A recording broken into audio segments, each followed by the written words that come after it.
Hey everybody, how's everyone doing? Good to see you, Robin. Good to see you, Anne. Thank you all for coming. Hope everybody's having a good night, and I hope y'all had a great Easter weekend. I know we still have the notifications going out, but while we're waiting for everyone else to join us, you all want to let me know what kind of herby things you did in the last week?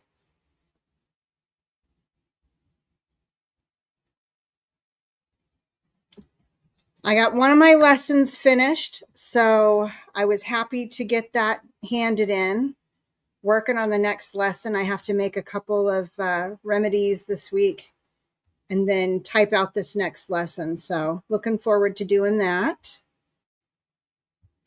So just a brief introduction and kickoff to our live, like I like to do with all of these herbal study halls. The Herbal Study Hall is open and everyone's welcome, whether you are an experienced herbalist or an herbalist that's just getting started, or if you're on a journey to try to improve the health of yourself or your family and friends. So here during this live, we every week try to go over one herbal topic concept wise, and then we'll also chat about a specific herb of the week, and I'll be sharing an herbal recipe. And then also we have times where we do giveaways too. So, and I like to give a little something away every now and then, and that's fun for me. Last time I actually gave away several prizes, so we'll see how many prizes I end up giving away tonight. But I like to do that based on just participation throughout the live and when I'm asking questions and stuff like that. Before I jump into tonight's topic, which is all about ginseng, and I'm going to talk about 3 different kinds of ginseng in particular, I need to share with you all a medical disclaimer. So just a reminder, this live is for educational purposes only. I'm not a medical professional, and nothing shared here is meant to diagnose, treat, or replace medical advice from a qualified healthcare provider. Herbalism can be supportive and it helps your body to get in balance, but everybody's body is unique and everyone's medical history is unique as well. So make sure that you talk with your doctor or another licensed healthcare provider before trying any new herbs, particularly if you're pregnant, nursing, or you have a chronic illness that requires regular medications, or you're managing some other kind of medical condition. This space is all about learning, exploring traditions, and understanding plants, not giving personal medical advice. So with all of that being said, anybody want to share what kind of tea they're drinking tonight? I have, what I brought to show you is, you see these little glass bottles you get whenever you buy a tea or something at your local convenience store, gas station kind of thing. I save these. I make my tea. The one that I'm drinking tonight is an herbal blend that's a highly nutritive blend. So it's got like nettle in there. I have some lemon balm, lemongrass for flavor, right? And I have all kinds of good stuff in here. And then I add lime juice to it. It's got ginger in it also, and it tastes a lot like a ginger lime kind of cold tea because I keep it in the fridge. So I'll make some up on the stove. I do the same thing with my alternative coffee blend. And for that, I use reishi, I use dandelion root, chicory root. I love red rooibos in there also. And I bought some chaga mushroom to include in it as well. So I have that coffee, and I'll actually heat it up, cool it. I'll pour it in a bottle and add, some creamer to it or whatever. And then I stick it in my fridge so I have a nice cool drink to drink. And Philbeck, I have African ginseng. Oh, very cool. I read about that in one of my books. Because there's some ginsengs that I'm not covering. One called natto ginseng. Is that what that one is, I wonder? And you're drinking cleavers and elderberries and hibiscus. Oh, that sounds so good. I'm going to have to try that blend. Let me see if I can find that note. So there are some ginsengs that I'm not going to be chatting about. One is called Prince Sing, Seng. That's one of them. Moistens mucous membrane tissue and can be used for yin deficiency in the GI tract, which includes conditions such as gastritis, dry constipation, and inflammation of the large and small intestines. But I know there was another one. Natto ginseng was one of them. And I won't be talking about those. We're going to specifically talk about like the top 3. So excited to get that going. And I want to give some reminders from when we met last. We talked about the difference between tonic herbs, tonifying herbs, and adaptogens. So just a reminder, they're all kind of in the same family, but adaptogen herbs are special. And they're special because they typically have to meet a certain criteria. And really, when you're looking for a book about adaptogens, it really doesn't get any better than this guy right here. Been loving this book. But according to David Winston, who is the main author of this book, it was co-written with Stephen Mames.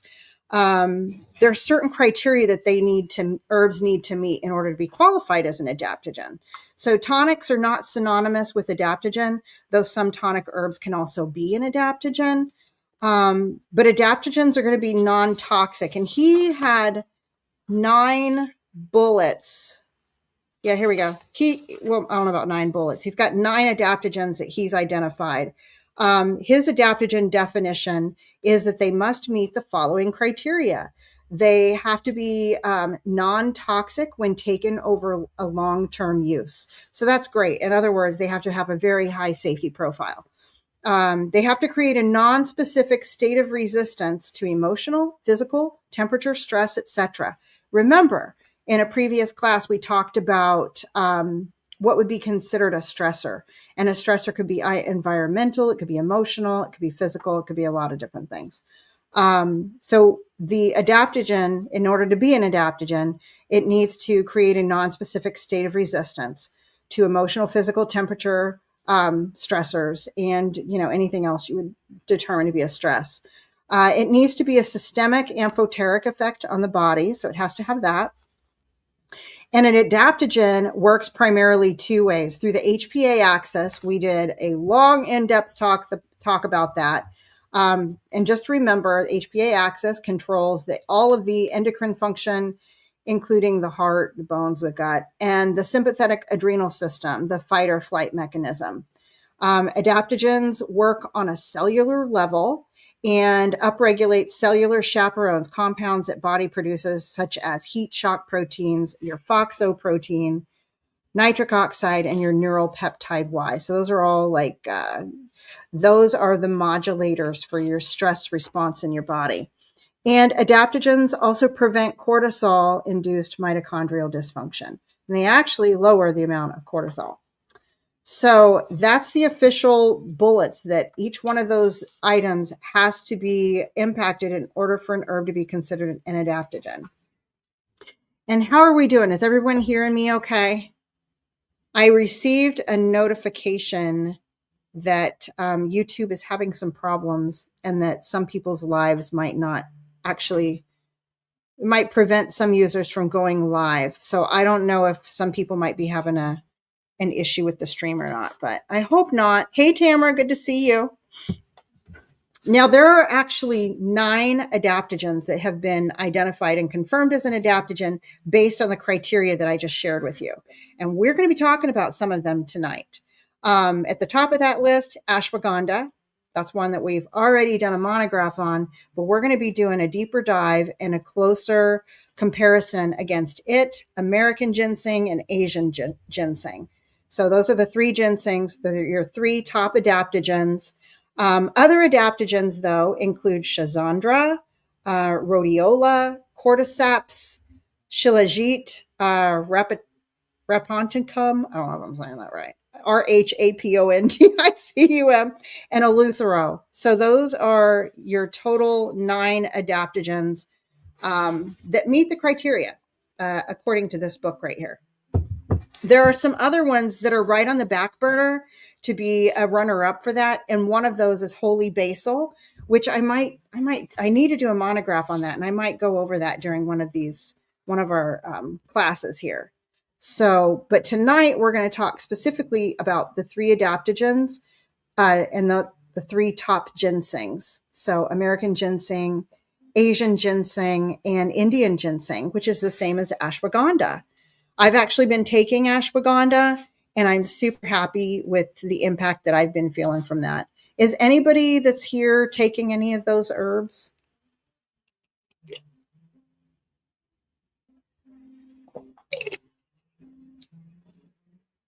I'm doing the way that I'm ashwagandha for anybody who has not tried it. You can buy it in a powder. Make sure that you get it from a reputable source. I like Banyan Botanicals. I'll put their name down in the chat so you guys can. Botanicals. They're a great place to get that from. And it doesn't taste good. I get it as a powder. You can make a capsule out of it. I like to minimize the number of capsules that I'm taking. So I actually take 1 part ashwagandha, 1 part turmeric. Well, actually more like 5 parts ashwagandha, 5 parts turmeric, and 1 part long pepper. So like or you could use black pepper if you wanted to. But that's how I combine it up as a powder. And then you can add honey in there and make like small little honey balls out of it. Or you can just leave it as a powder. But no, licorice root is not on my list as an adaptogen. So it's often in TCM, at least, and in a lot of herbal recipes that I've seen, it's added as a, what's the word I want to use? It's like a modifier. Like it's added to help minimize some adverse effects from some of the other herbs in the recipe. And yeah, and you have to be careful if you're ever using licorice root, even if you're using it in a small amount, because anybody who has hypertension is going to be very sensitive to that. All right, I know I'm going to need to share my screen for some of this. Does anybody want any other reminders about adaptogen or want me to talk about any tonic herb things before we hop over to some of the information that I prepared? Or are we good to go? If we're good to go, drop a 1 in the chat.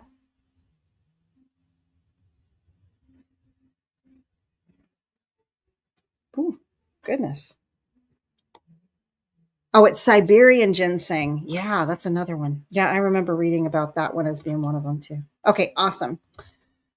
Let me go ahead and share my screen.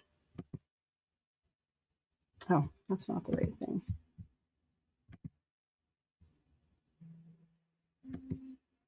Okay.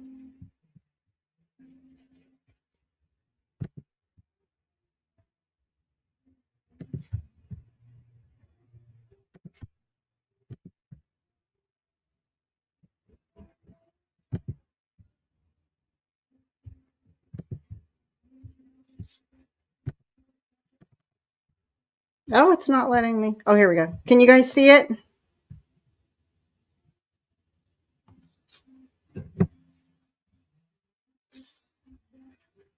Okay, good.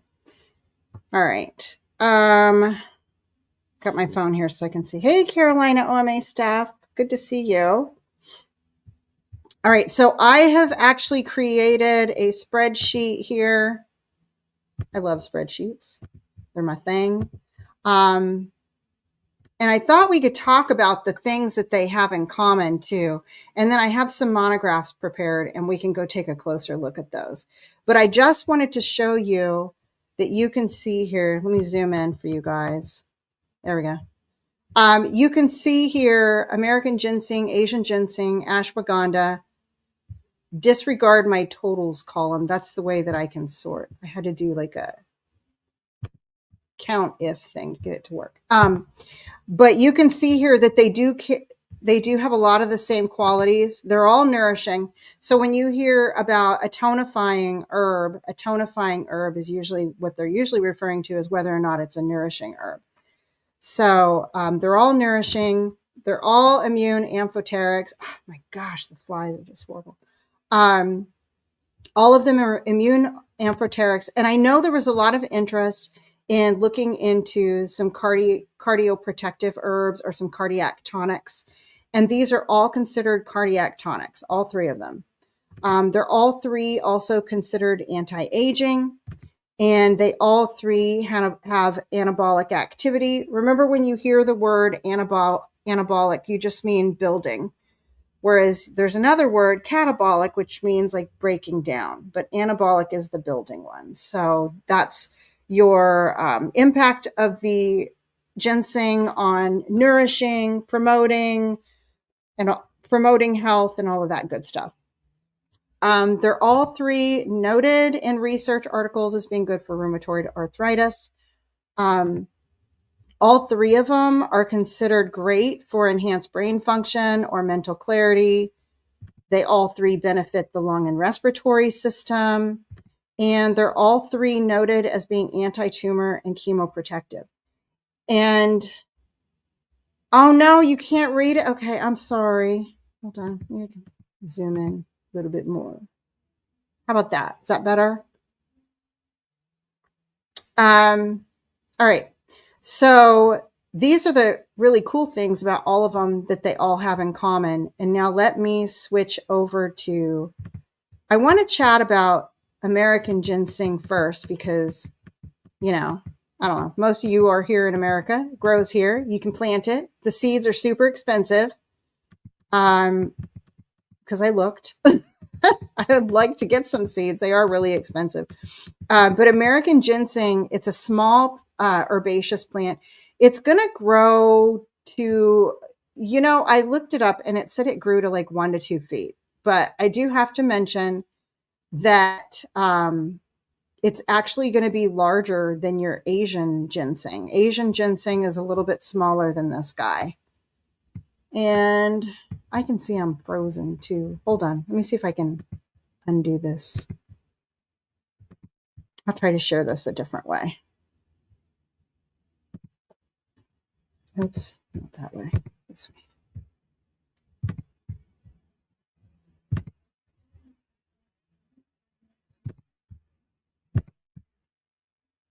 Okay. Let's see how that works for us. All right, I can't tell if I'm frozen or not. I might still be, but so in order to grow, like where you're going to find this growing in the United States is going to be in woodland areas. It's going to grow out in the woods. It prefers rich soil, and it takes it a long time to grow, up to 7 years to grow a mature ginseng root. And that's what you use as the root. Although I have seen a couple of different areas in the textbooks where they mention using the American ginseng leaf also. So that's kind of cool.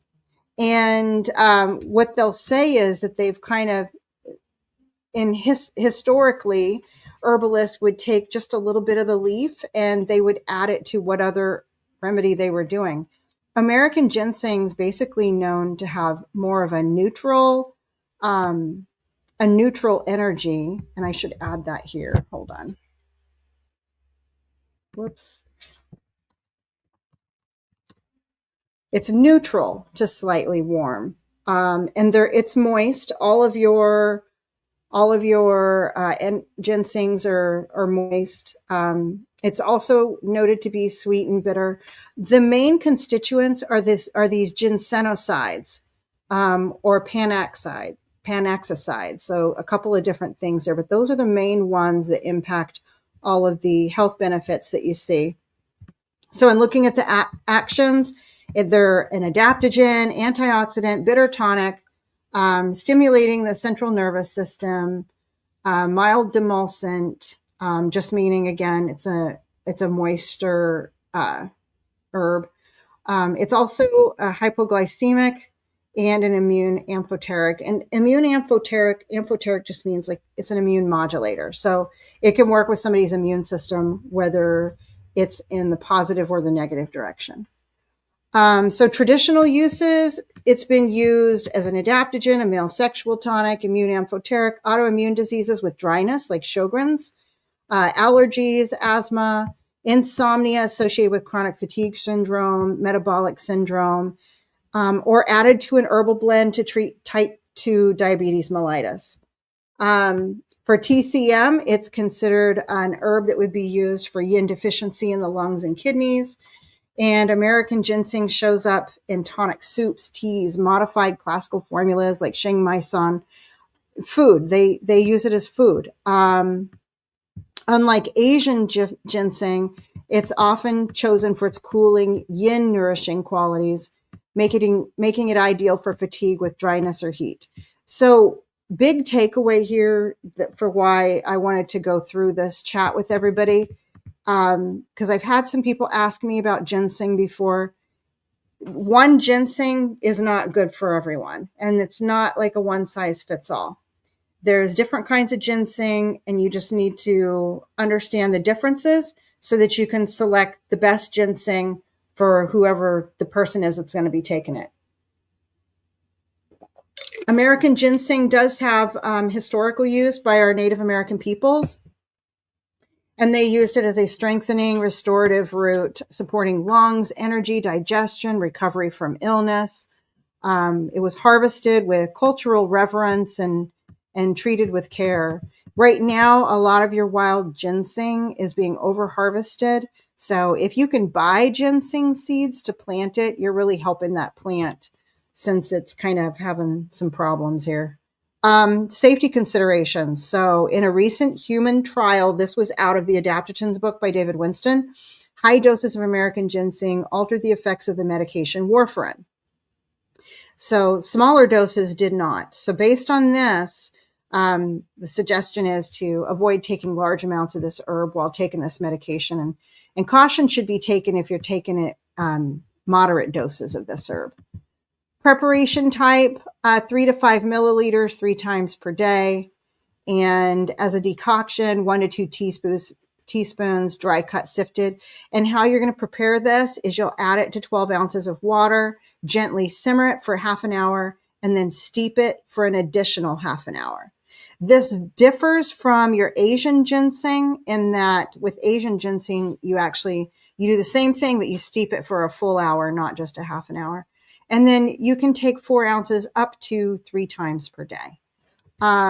If you're using capsules, 500 milligrams taken twice per day. And there is a lot of research out there on ginseng. It's really not difficult to find even free journal articles on what the clinical trials that have been performed and the outcomes of those. So I shared a couple of them. So in this first one, it was a randomized controlled trial. They evaluated American ginseng for cognitive function and fatigue. So the outcome was that there was a proven impact, and they suspect this was due to increased activity in the frontoparietal brain networks. And there was also modulation of cholinergic signaling, and there was effects on the gut-brain axis. And here another one, acute randomized controlled trial in healthy adults. So they gave healthy young adults 100, 200, or 400 milligrams, and they wanted to check out their improvement in working memory performance. And they were also looking at the stimulating activity of it. So they were measuring the calmness of the patient, and they also looked at the cognitive tasks, and it showed that it improved accuracy in cognitive tasks. However, in that trial, notice there was no effect on blood glucose. So while it is a proponent and it's been mentioned to be an ingredient for an herbal remedy that's supposed to treat diabetes, for example, it's not, going to be like a one-all. It really depends on the patient. It depends on their situation. So again, make sure you're doing your homework and you're looking into those kind of things.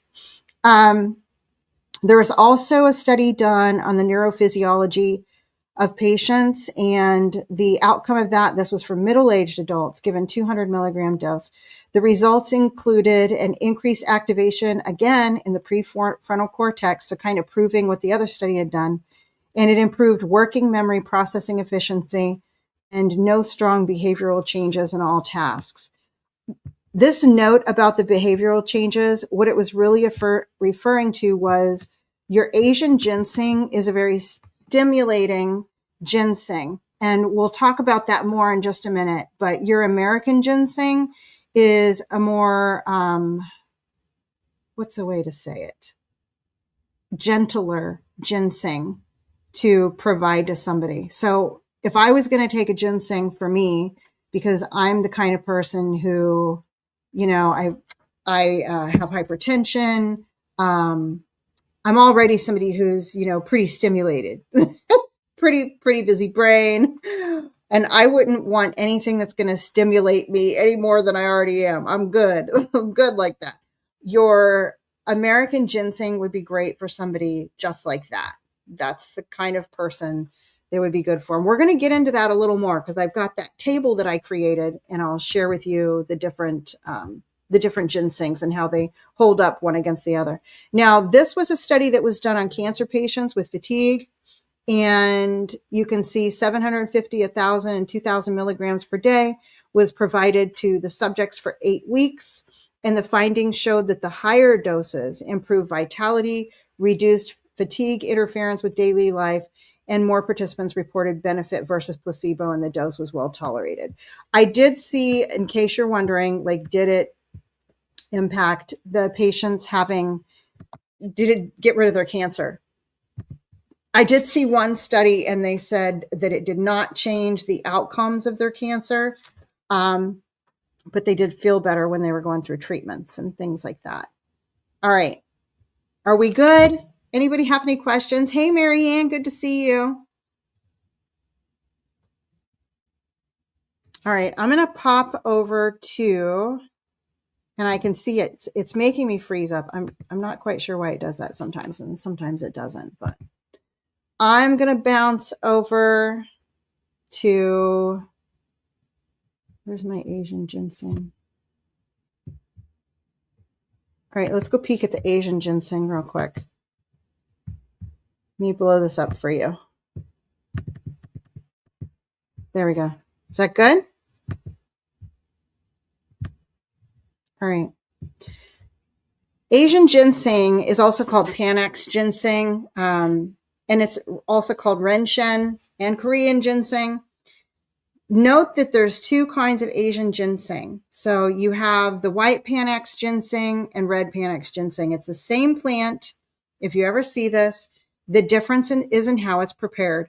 Your white Panax ginseng is usually just air dried or sun dried, no additional processing. The red Panax ginseng is made by steaming the ginseng root before drying it, and then they might do that a couple of times. Again, same plant family, very similar botanical description. However, a couple of differences. Your Asian ginseng has bright red berries, and the berries on the American ginseng are more like orange red. And the other thing is that the Asian ginseng doesn't grow as tall as the American ginseng. It takes 7 years for these guys to grow. So if you want to grow ginseng, you probably should do it here pretty soon. Get it planted. Constituents are similar. The vitamins and mineral content, it's really trace and small amounts of these vitamins and minerals. They vary a little bit.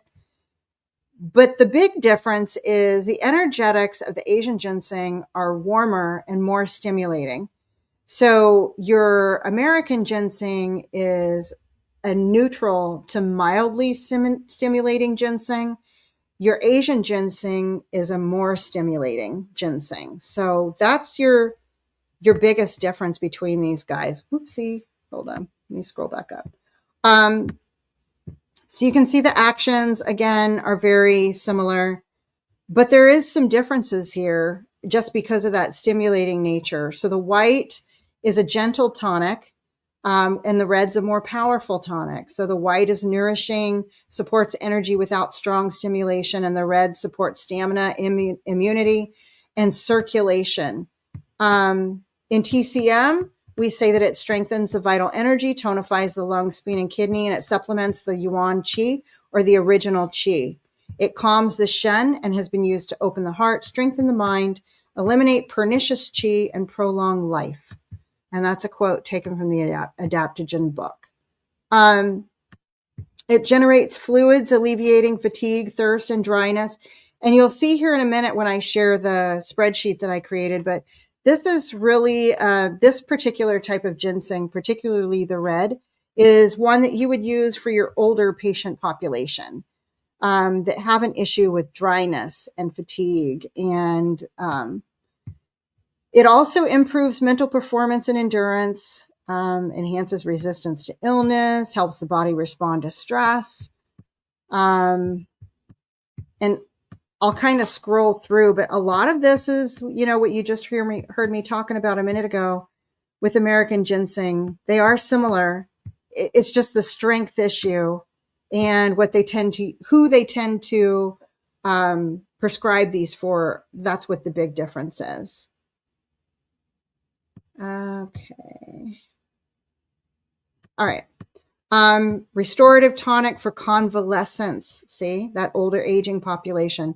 Aging or low vitality, strengthening the body and promoting general wellness. It can affect blood sugar, blood pressure, and the immune system, may interact with medications. Remember, this is a stronger ginseng. So you're kind of in the American ginseng, we had the comment about blood thinners, particularly Coumadin. So you're seeing that again here. But with diabetes medications, since it may lower blood sugar, you got to keep an eye on those. And any stimulants, including coffee. If somebody's already sensitive to coffee, this might be an herb that they don't do well with. They need to be careful if they're on any antidepressant that is an MAOI medication, and like most other herbs, not recommended during pregnancy or breastfeeding. And you got to be careful with autoimmune conditions or using this before surgery. And you can see here, David Winston calls it out. Type A people, oops, hang on, typo, let me fix that, who are anxious or have insomnia or hypertension may experience a worsening of these symptoms if they are taking excessive Asian ginseng, particularly red ginseng. So those people should avoid using large quantities of the herb or drinking coffee along with it. And I would even, unless there is a good reason why you want somebody to take, you know, red ginseng over white ginseng or American ginseng, like why? I mean, I would just go with one of the other ones, but maybe there's a good reason you would want somebody to. Maybe it is somebody who's older, and we're going to talk about age groups here in just a minute. And maybe it's because they're in that age group where this would just really be impactful for them. All right, so you're seeing here tincture 1 to 2 milliliters. So a lower dose than the other one, right? 20 to 40 drops up to 3 times per day. 1 to 2 teaspoons dried cut sifted root. And see, remember I mentioned earlier, you prepare it the same way, but you steep it longer. So gently simmer for a half hour, then steep for an additional hour, and take up to 2 cups per day. Or you can take 2 400 to 500 milligram capsules 2 to 3 times per day. There's also extract granules. I don't know if anybody has ever taken any Chinese medicines, but you can get them in, they're almost like an instant tea granule. That's how they make them. And then you just take, they give you like a little spoon and you take however many you've been prescribed to take. I'll have to show those to you guys one of these times. All right, these are the references. I'll share those books with you here in just a few. Moving on to some clinical trials that were conducted. So we see this one, white Panax ginseng for stress and brain functional connectivity, 12-week randomized double-blind trial, 86 adults. That's a good patient population right there. White ginseng versus placebo. And the key outcome is that the white ginseng significantly reduced stress scores and decreased default mode network functional connectivity. So they were doing neuroimaging to see the brain activity. So they saw a decrease in default mode. Don't ask me where that is in your brain, but apparently when we go on autopilot, it shows up. It shows up on neuroimaging. So this was interpreted as a beneficial modulation of brain networks associated with stress and rumination. And then here's another one, Panax ginseng. and postprandial blood glucose in healthy adults. I put a little note here. Postprandial just means after you eat, so after a meal. So they were looking at the Panax ginseng on glycemia and insulinemia in healthy adults. And this was another randomized double-blind placebo-controlled trial, small patient population, only 22 patients here. But they were taking 45 tablets 45 to 90 minutes before a meal compared to placebo. And the cohort of patients that took ginseng, they had a significantly reduced after their meal blood glucose and insulin level when taken 45 to 90 minutes before eating, but not when taken immediately before the meal. So I like this research trial in that they compared how far before the meal, and kind of took that into play here. So that's good to know. And maybe that would be one of the reasons you would choose this, because you're working with somebody who is having a difficult time controlling their diabetes. So ginseng's impact for the immune system. And this study looked at how ginseng, and I think this is like the retrospective one, where they, looked at several different articles. Therapeutic areas. So this one, ginseng, especially its active compound, which is the ginsenosides, it acts as a broad spectrum natural medicine against infectious diseases, drawing from both traditional use and modern pharmacology. So there were different authors on this trial, and they outlined three major mechanisms: direct antiviral action, immunomodulation, so uplifting your own, so blocking viral entry and replication, so killing the viruses, building your body up with T cells, dendritic cells, and your macrophages to target and your body to go after those viruses, and then anti-inflammatory effects. And the review highlighted that ginseng works synergistically with conventional treatments, including against high-impact pathogens like influenza and the SARS-CoV-2. So that was kind of cool. That was a neat little research article there. Any questions, guys? All right, I am going to bounce over to come up for a breath real quick. Make sure I feel like sometimes I go on here and I just talk. Oh my goodness, Anne, that's awesome. 15-year-old ginseng growing. That's wonderful. Awesome. Yeah, anybody that has any kind of woods on their property, like, you should think about just planting some seeds. It'll benefit you one of these days. And it's expensive. Okay. All right. The next thing I want to do is share with you the side-by-side comparison. And there's really, the best way to do that is just to put everything into a spreadsheet. So that's what I did. I hope you guys are enjoying me sharing my screen here with you. I know it's making me freeze up on you when I do it. All right. So we're coming back over here to this spreadsheet. Can you guys read it? I've got it blown up. Are you able to see it well? If you could drop a 1 in the chat for me, that'd be awesome. A minute ago, we were talking about all of the things that they have in common.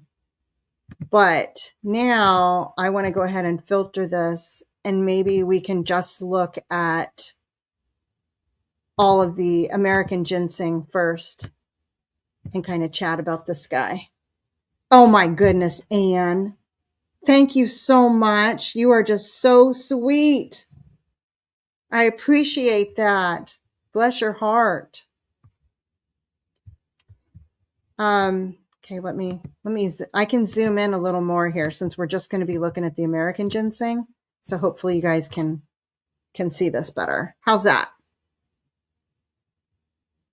Aw, thank you, Anne. I love doing this. I have a lot of fun going through this with you guys. And I'm on a mission. I'm trying to get through my herbal class by next year. So when I'm sharing with you guys what we're looking at here, these are my notes. So I'm sharing my notes with you. as I'm doing my deeper dive into stuff. All right, I'm going to blow this up more.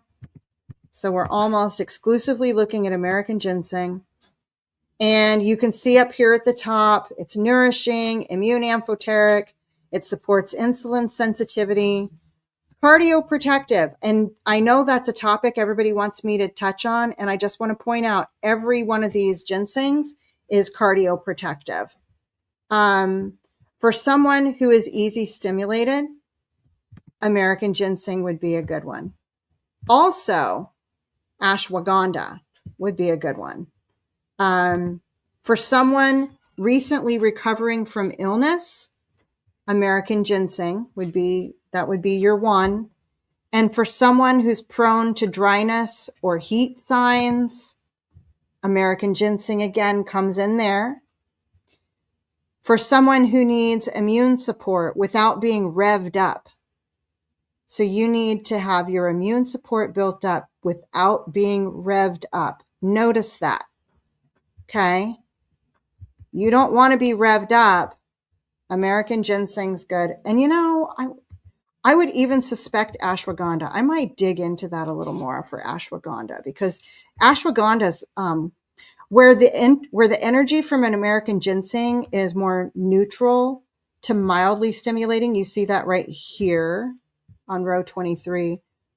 With ashwagandha, it's not popping up yet because I'll have to sort by it, but ashwagandha is actually calming. So that's why I'm saying if somebody needs immune support without being revved up, I know that there's some that ashwagandha is also an immune amphoteric. That's what I'm trying to say.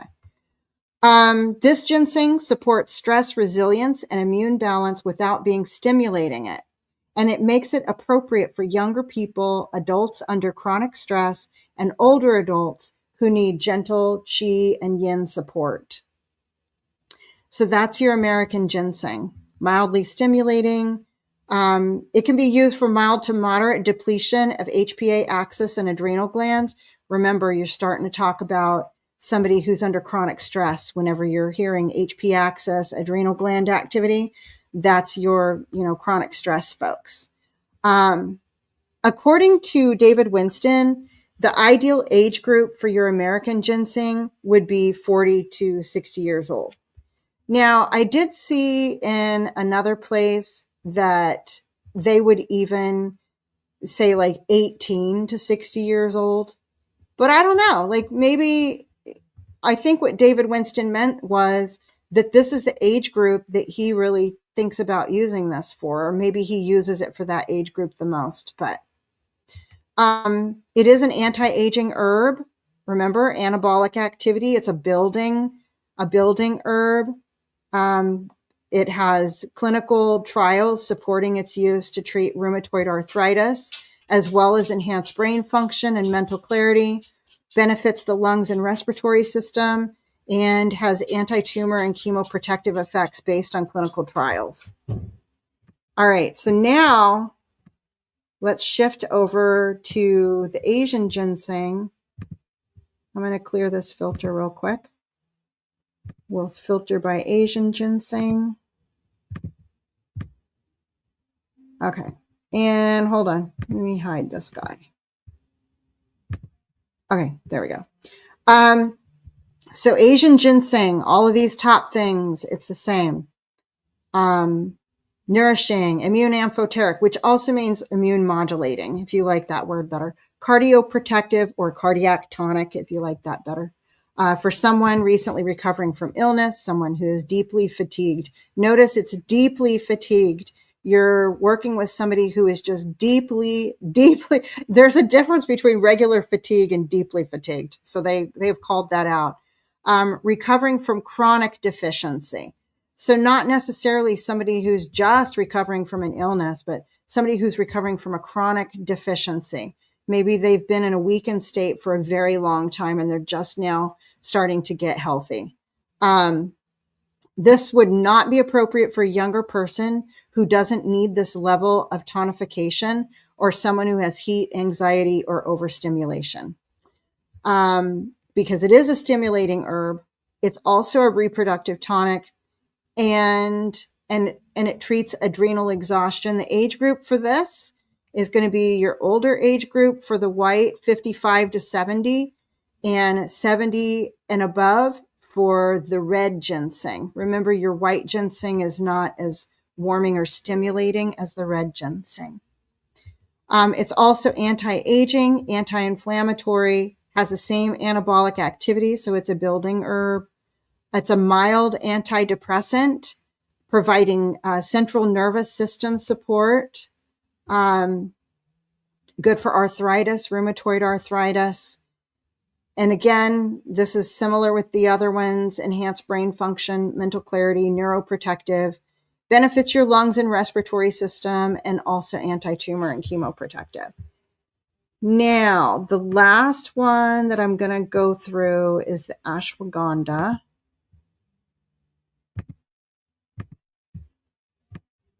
Come over here. And we've done a monograph on this before. Let me go ahead and hide this guy too. There we go. All right, so again, the nourishing, immune amphoteric. This is good for, it's interesting because this particular ginseng, and remember, ashwagandha is your Indian ginseng. They noted that it relieves muscle pain. You're going to see some stuff about fibromyalgia in here in a minute. It's for somebody who's easily stimulated, and it helps to calm them. It's a calming ginseng, and that makes it different than the Asian ginseng or the American ginseng. Well, American ginseng's considered, neutral to mildly stimulating. So depends on who you are, I guess. But this is a calming one. Calming is not the same as neutral. So it's safe and effective for adults of almost any age who are dealing with modern stress patterns. It's not stimulating, so it works beautifully for people who are wired and tired. That person who would say, I just need to push through. I just need to keep pushing through and get this done. It's that person. Also appropriate for older adults who need strength, sleep support, and gentle anabolic activity. So you can see here, stress-related depletion, anxiety with fatigue, kind of noted there. Not just anxiety, but anxiety with fatigue. Insomnia or other sleep issues because it's calming. And I will say, since I've been taking it, I feel like I'm sleeping better. My ashwagandha tincture is almost ready. I do 4 months. And do you mean that you do 4 months on and 4 months off, or do you mean that you're tincturing it for 4 months? What else? Okay, it treats HPA axis dysregulation. So that person who's been under stress for so long that they're having some dysregulation with their HPA axis and just their response to stress. In other words, that person that is always, making people laugh because they startle so easy, that could be a sign of that. And hold on. Anne said, I tincture it for 4 months. Okay, cool. So here muscle wasting or chronic tension. So that patient who maybe carries a lot of tension in their neck and shoulders, and they're also experiencing muscle wasting, could be age-related or stress-induced. Calming, reproductive tonic. Here we go again with the useful for adrenal fatigue with anxiety or fibromyalgia. And then you can see fibromyalgia listed separately. Age group 40 to 60, 55 to 70, or 70 plus. I saw it, I think, where David Winston said he prefers, if I'm remembering correctly, like the 40 to 60 age group. I actually saw it in other places for all of these age groups. Anti-aging, anti-inflammatory, anabolic activity. So great, body, I guess, a builder of your system, nourishing, anxiety, treating anxiety, a mild antidepressant, supportive to your central nervous system. Great for anybody who has arthritis, rheumatoid arthritis. Again, another nootropic, neuroprotective, benefits your lungs and respiratory system, and anti-tumor and chemoprotective. All right. Let me go ahead and stop sharing my screen. That was a lot. Was that helpful to everybody to kind of see the different kinds of ginsengs lined up alongside one another like that? I enjoyed doing it because one thing I really want to do is to be able to identify what adaptogen is going to be best for a patient and what nervine, and since we're talking about nervine tonics and adaptogens, I think that's just one of the best ways. If you're trying to get somebody healthy, we need to make sure that we take a look at how they're handling stress. I mean, we can't do anything about somebody else's stress most of the time, but we can see what we can do to help their own body to handle the stress that they're under. And that's where your adaptogens are going to come into play. So it feels like everybody should be on it feels like everybody should be on an adaptogen from everything that I've read. Now, those are the three. Keep in mind, just another reminder, your 9 adaptogens, according to the adaptogen book by David Winston, includes not just the 3 types of ginseng that we went through, Asian ginseng, American ginseng, and Indian ginseng, which is ashwagandha, but also schizandra, cordyceps, shilajit, eleuthero is another one. So keep all of those in mind. And then holy basil is, it's fast tracking itself to get there. Yep. Ashwagandha seems to be the one that helps me the most too, Anne. I'm really liking that one.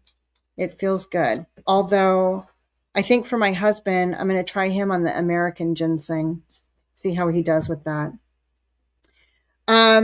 So for the next live, we're going to be talking about cardiac tonics. Does anybody have a request of any herbs for me to do a monograph on at the next live? I'm getting all of my monographs together, so I'm happy to do them in an order that you guys like. I grow holy basil every year and put up as much as I can for winter. Oh, that's awesome. I'm thinking about trying to grow that in my food forest. Steph, I wonder if it would do well out there. If it feels like it's one that might not need to be watered too much. Am I right about that? Is it a little drought tolerant? That'd be a fun one to grow out there. Any requests for cardiac tonic herbs? I was thinking about doing hawthorn, which I love. I love hawthorn, and hawthorn's a great cardiac tonic.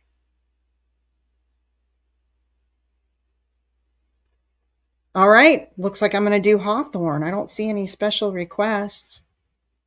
And before we go, it does fine in my raised beds. Oh, cool. I wanted to share with you guys a fun little book. Oh, I need to share the ones before I do this. I'm going to give this away here in just a minute, guys. I wanted to show you the books that I use. So I use this one. If I can tilt it. The Cherokee Herbal. I love this. My husband's Cherokee, so I like to read about Cherokee medicine. They really had their stuff together. And then this one, Radiant Health, Ancient Wisdom of the Chinese Tonic Herbs, Ron Teagarden. This is a really cool book. I really like it. At the back, it shows a lot of the traditional Chinese medicine formulas. And I just really like this. I really, really like it. And then, of course, shared this one with you guys already, but this is the other book that I use, The Adaptogens by David Winston. Great book. Great read. All right, now let's do a giveaway before we end tonight. This is Rosemary Gladstar's Medicinal Herbs, A Beginner's Guide. It's a fun little book, easy read, every other page or so. Let me see if I can get it. You see that? Mullein flower ear oil. Let me see if I can flip through and show you some more. The light kind of gets in the way. Oops. There's just, every other page or so has a recipe for you. Let's see if I can get you to see this one. Hold on. And then right over here on the other side, sorry guys, Heart Ease Tea. See that? I make a Heart Ease Tea too, but it's a little bit different than that one. But just a great book. And yeah, it's really well written, easy to follow, lots of recipes. Whoever wins it's going to love it. This is going to have to be for US only. Under licorice, there's like adrenal tonic tincture, licorice ginger balls, licorice cough syrup, soothing throat balls. There is golden seal salve. I mean, just kind of flipping through here. So many. Echinacea tincture, Dr. Kloss's liniment, Horta for liver and kidney health, dandelion burdock tincture for liver health, calendula salve, just all kinds of good stuff. All right, so how we're going to do this is, how many folks we got here? 8. Ooh, that means you guys got a good chance of winning. Okay, it's going to make me freeze up. Hang on. Let me see if I can go and get this other one going real quick. Here. I'm going to turn me off so I don't freeze, look all goofy. StreamYard live comment picker. I need to just save this thing. Have I done that yet? No.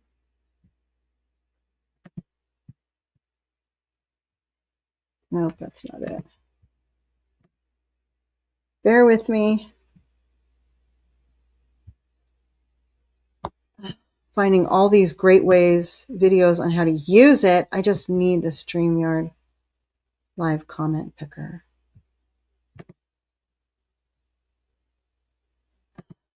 Whoops. No. What is the darn thing?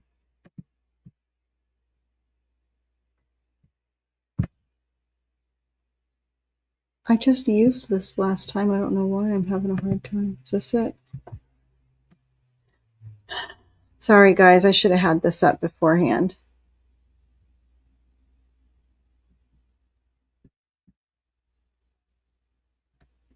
Bear with me. Why can I not find this?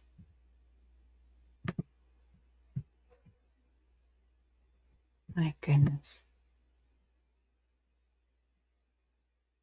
Oh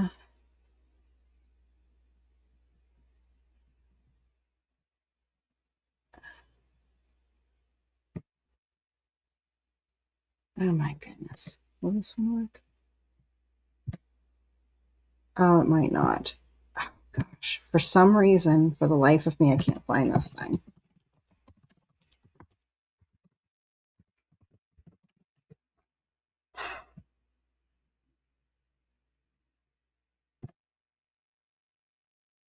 Oh, here it is. Here it is. Here it is. Finally. My goodness. Doggone it.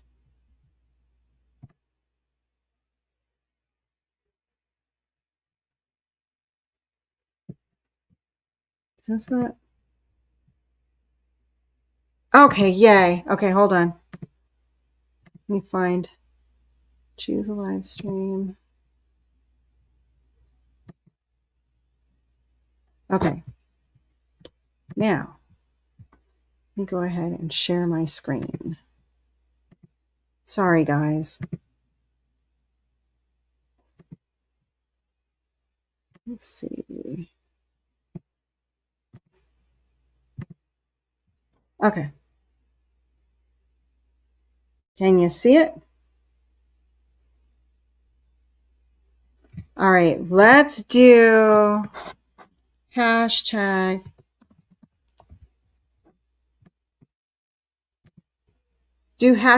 herb.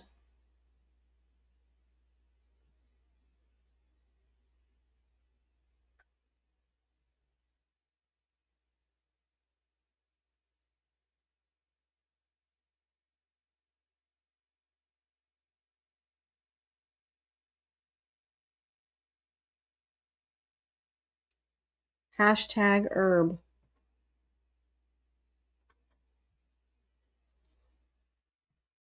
You guys got really good chances of winning. I'm betting everybody's watching the news about, what's going on with everything overseas. That's what we were doing earlier. Oh, you have that book already, Robin?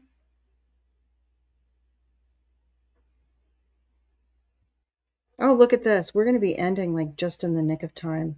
All right, I've got 3 people that entered so far. Anybody else?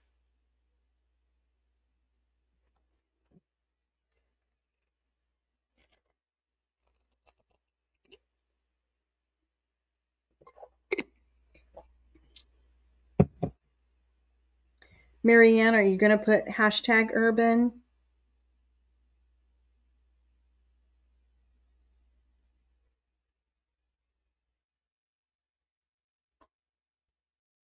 Oh, that's so sweet, Robin. Okay. Oh my goodness, Tamara, I know what you're saying. I'm just glad that things are not, I don't know if you heard yet, but I guess like tonight's not going to be a horrible night for anybody. Thank goodness. I don't want anybody, I just hate it all. Okay. All right, here we go. Are we ready? Good luck. Everybody has a 25% chance. Well, except for Anne, you got a 50% chance. Since if Robin wins, it's yours. Okay, here we go. Good luck, everyone. All right. And the winner is Anne. Yay. Congratulations, Anne. That makes me happy. Okay, you need to. Here, I'll come back off camera. You need to email me your address so I can mail you the book. And congratulations. I'm happy for you. You're going to love this book. Very well written. All right.